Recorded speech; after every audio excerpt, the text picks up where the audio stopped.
Hey guys, this is day 48 of Journaling My Life online every single day until I graduate. And today I did an English speech.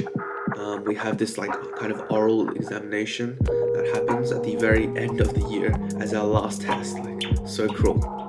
But today I did it quite well for the English speech, and I think the biggest reason for it is the fact that I practiced like kind of excessively. Like, I didn't memorize it or anything, but I read through it at least 15 times to the point where like I basically knew what I was about to say after I said the start of every little paragraph. And when I was walking in there as well, I felt really, really confident. I was like, there's pretty much no way to mess this up because I've done it in front of my friends.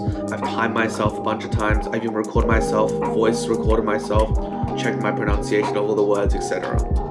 So the reason I did so much for the speech was because recently I got really inspired by a YouTube video by Alex Hormozi and Chris Williamson.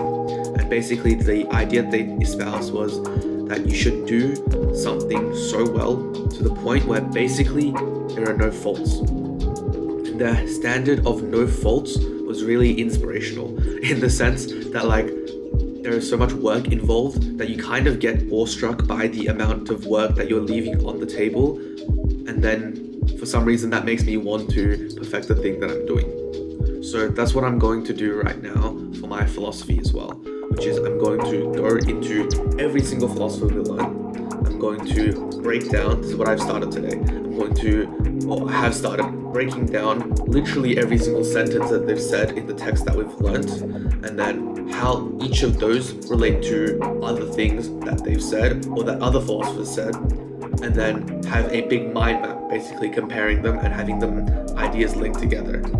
Because I think that is the only way to comprehensively, with clarity and detail,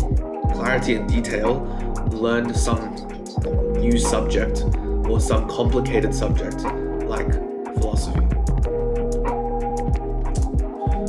And I think it just harkens to this idea that some things are worth going 100% for. Like, a lot of people will say, 80-20 rule, do the 20% that gets you the 80%. But sometimes that 80% is not enough. And if the thing is important enough to you, like in my future, I hope that when I work on my business, this is the amount of care that I will be willing to take. You should be able to, or you should try to maximize the shit out of whatever you're doing. Like 100% all in, perfection. That's the goal.